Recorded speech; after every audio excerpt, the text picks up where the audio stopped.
春眠不觉晓。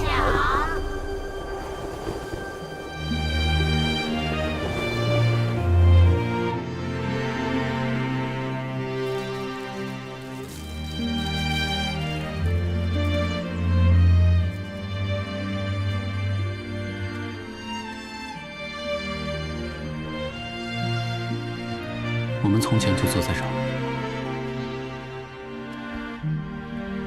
先生的案台总是很乱，但只有3样东西不变：鸟食、文章、果子酒。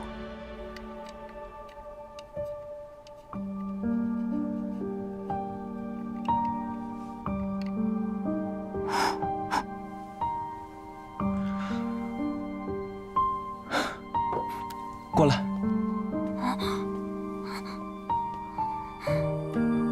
说起来，这石髓还是先生赠予我的。你书背得不错，讲你个东西。为什么送我个石轱辘？我看这石头颜色有趣，你名字又有一个石，我圆了送给你玩。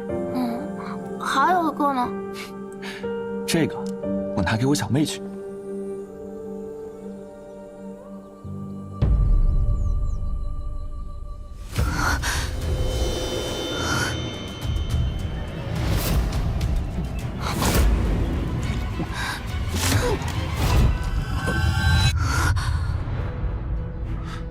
怎么了？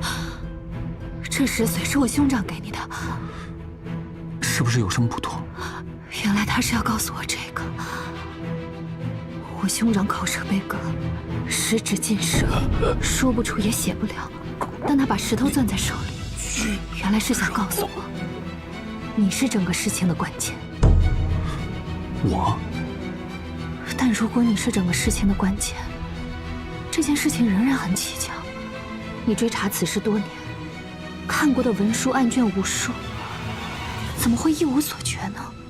除非这个关键线索藏得很深。当年书斋里幼童有17、18个，为什么偏偏是我呢？所以我们要想一想，你和其他孩子有什么不同？但凡我看过的、读到过的，轻易忘不了。那几日，或者说是那几个月，你都做过什么？又或者有什么机会看到过什么不太一样的东西？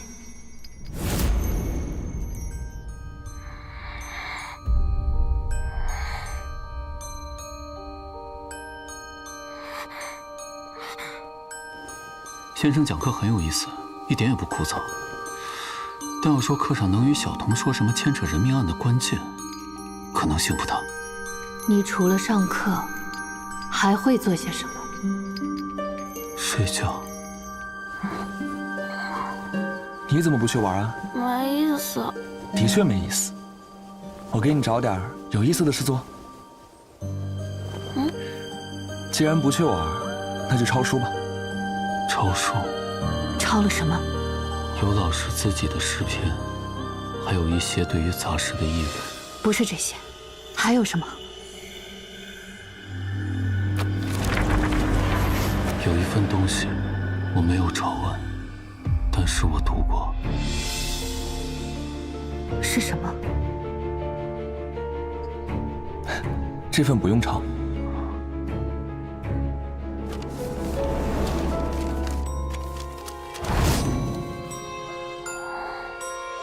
不是文章，那是一篇谏言书。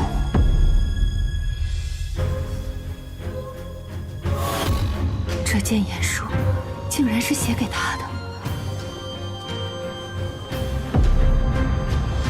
所以13年前，最后令他蒙冤致死的原因，就是这个。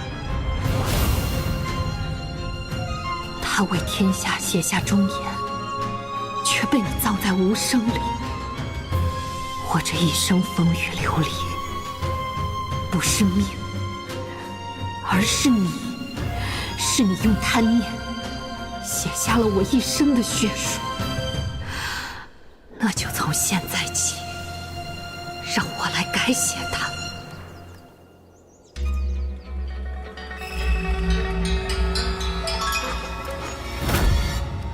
有人！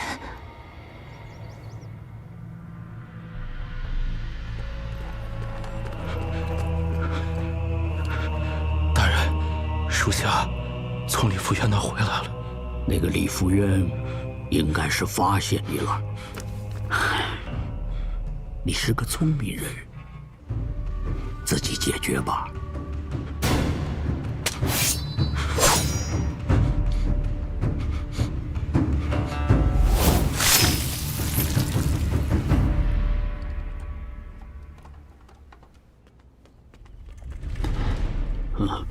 梁大人，伤都好些了吗？皮肉上已无大碍。今日我与福渊是专程来拜谢梁大人的。何时才能吃上你二位的喜酒啊？这正是我与福渊来此的目的。施琅的父母与亲远在清河县，我家中已无亲长，因此斗胆想请大人纡尊做一回主婚人。这有何不可啊？你说，我们到了汴京该做些什么好呢？我也不知道，到时候再看吧。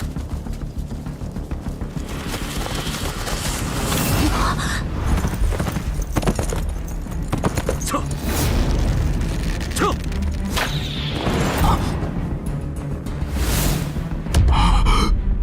那太好了，3日后6月初7，正是我兄长的忌日，我们想以喜冲哀，也好忘却前尘往事，重新来过。大人觉得如何呢？李姑娘果然活得通透，我觉得这个主意不错。这不是乡县尉的马吗？政和8年6月初3，云半风，晦明相交，为不定之数。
那几个人没了踪影，陆延崇和那个女的有什么反应没有？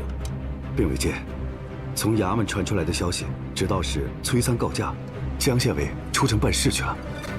大人放心，我等日日在外监视，他们看起来并未注意到这几人，应该在用心筹备婚礼。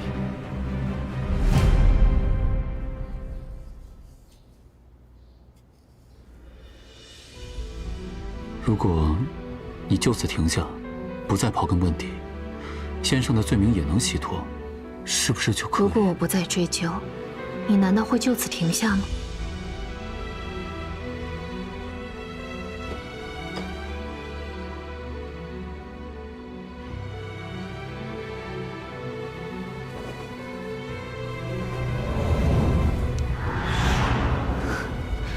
怎么身上这么重的露水气？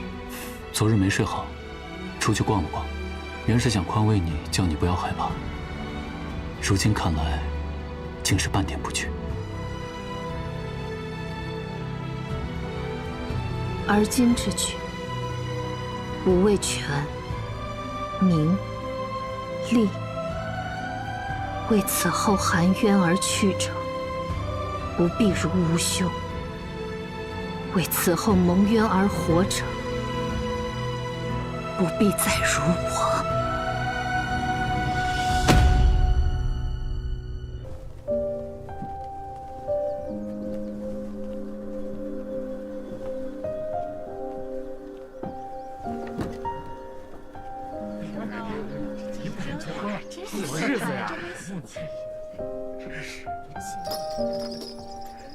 请心腹下轿。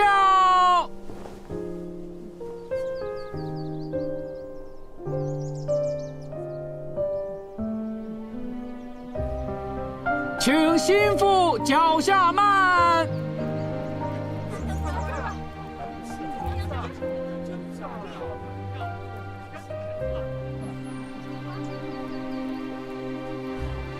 请行。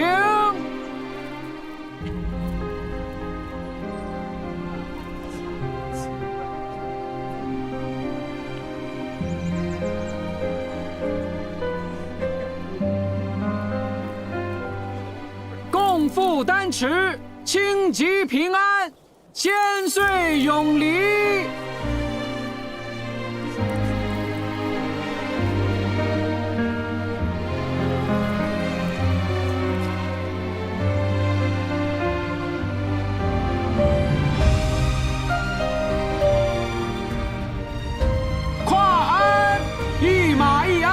新人马鞍平秤过，千金富贵荣华过百秋。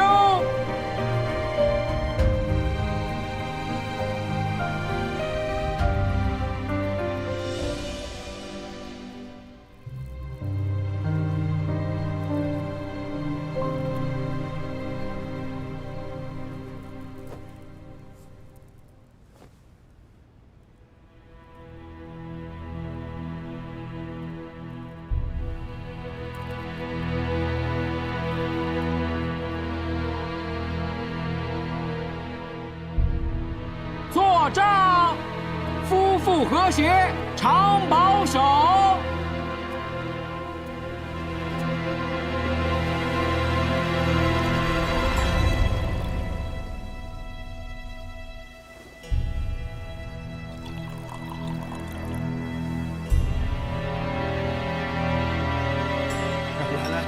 喝。好好。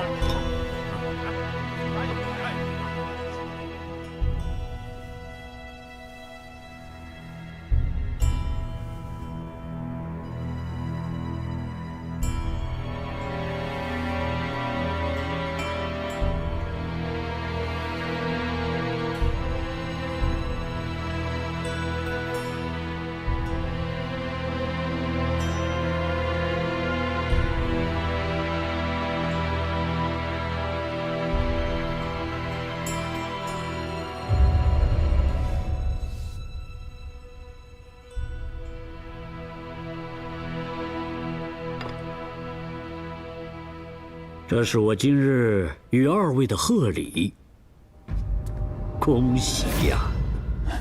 梁大人，何进九州？为什么？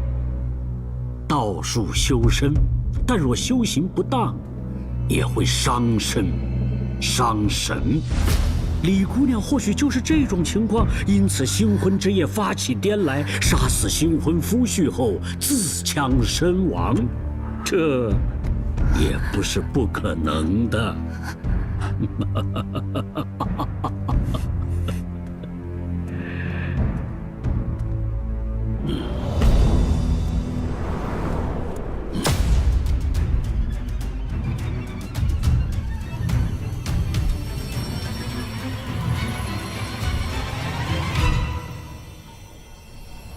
梁大人，方才您有句话说得不错，论修道、方术，叫人如何动弹不得，您确实不如我。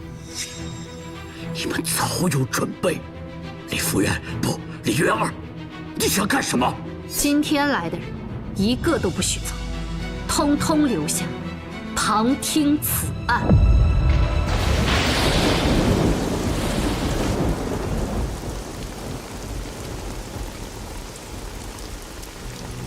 诸位，我接下来要做的事，想请各位在此做个见证。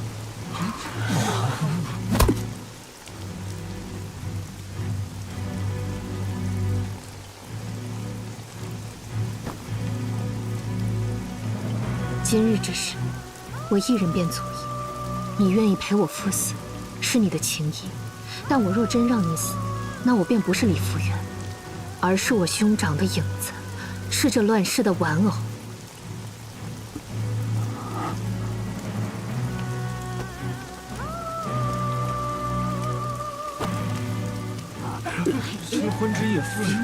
你们不愿我发声，不愿我活着，那我便做了。你们说我是妖女，是匪徒，是谋逆，那我便是了。但我自审清白，不用对得起你们任何人。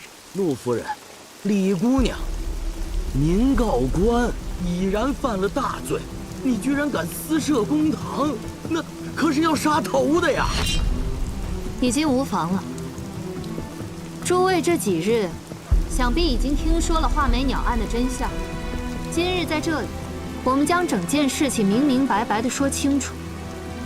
13年前，商人赵承熙觊觎幻鸟人沈秀的妻子商姐，想出了一个极其恶毒的主意，将沈秀骗至郊外，残忍杀害。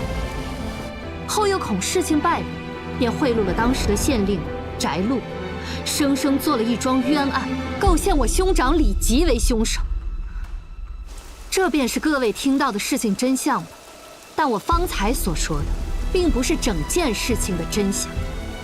我兄长李吉，并非因沈秀而死，与之相反，幻鸟人沈秀，是因我兄长李吉而死。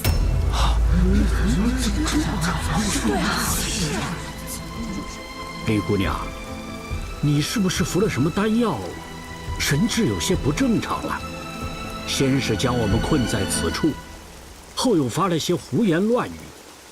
你兄长不过一个普通举子，并未入仕，说他就是倒霉，恰巧被人构陷，那还说得过去。若是说有人为了要害他，还故意去杀了个人，这太匪夷所思了。倘若构陷他的人位高权重，又胆大包天呢？哦。那年天气阴湿，日晒不够，楼中多疏度，文书案卷有许多破损。我兄长李吉因写得一手好字，得聘做了几个月的候补文书。便是在那几个月里，他慧眼如炬，瞧出了许多旁人瞧不出的东西。一介书生，能看出什么来？自元符2年至崇宁2年这5年间，花昌县共计命案大案67起，无一悬案，其中有42起是在3日内完结，故而当时在任的梁大人被称为梁青天。但这42起案件中，多多少少都有些疑点，不是证供不足，就是有细微的矛盾之处。他当时自然没有怀疑这梁青天的圣人，只是觉得心中有疑。李姑娘，你莫非说这些案子都是梁大人造的假吗？正是如此。他发现了此事，并没有想着揭穿，而是将这些写成了一篇见闻，企图劝诫上官。也正是因为这篇见闻，要了他的性命，梁安道因此找上了赵承熙，这才有了沈秀之死、画眉鸟之祸。空口白话。此事已经过去了10数年，我一时片刻确实找不出什么实证来。但是大人，我知道从律法、程序，我似这浮游汉术扳不倒您。但您别忘了，人言可畏。此处宾客、乡绅、富户、商贩、士族，各皆有之。我已将我兄长的谏言抄录了100余份。此间人之口，外间人之眼，加之我今日民审官的大逆之举，梁大人，您觉得您是否能平安过这一关？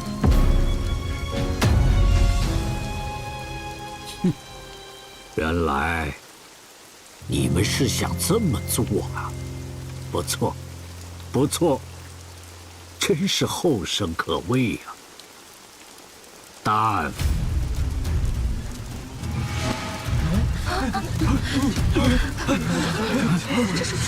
此刻我也放心了。原来你们是想这么做啊！不错。真是后生可畏啊！但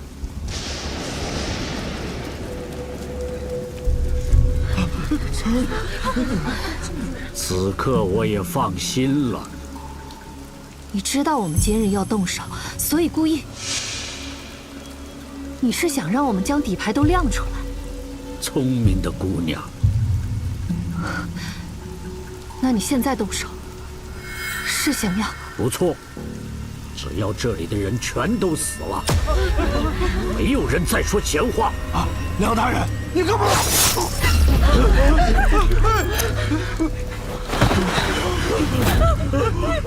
杀人了！不急，一个一个慢慢来。不过我还要多谢你，李姑娘。你的画眉幻术在花昌县颇具盛名，因此这些人死在你失控的画眉幻术下，也不算奇怪。你说是吧？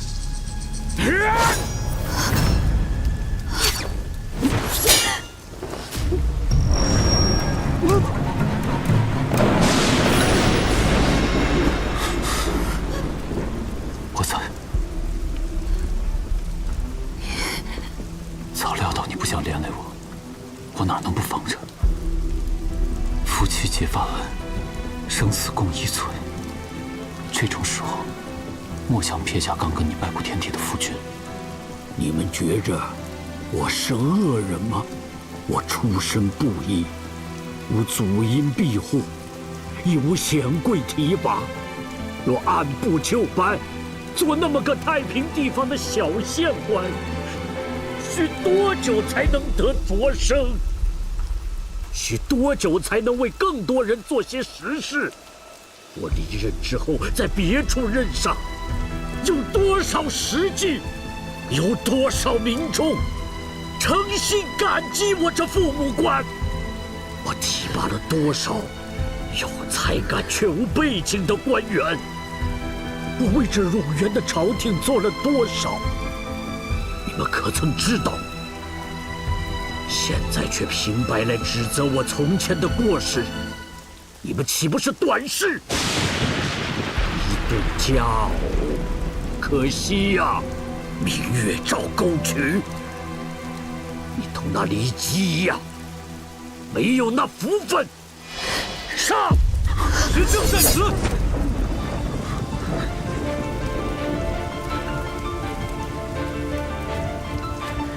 江大人，梁安道已察觉我知晓了实情，你可就计出城，稳住岸上，再帮我寻得一人，作为最后的赌注。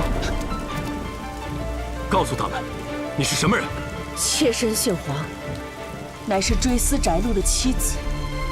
梁安道，我与几个儿女落在你的手中，你要挟我父自强为你顶罪，事后又要杀我们灭口，真是好歹毒的心肠！我有户籍文书可查，姓甚名谁自能查证。梁贼，你还有什么话好说？这就是你们找来的实证。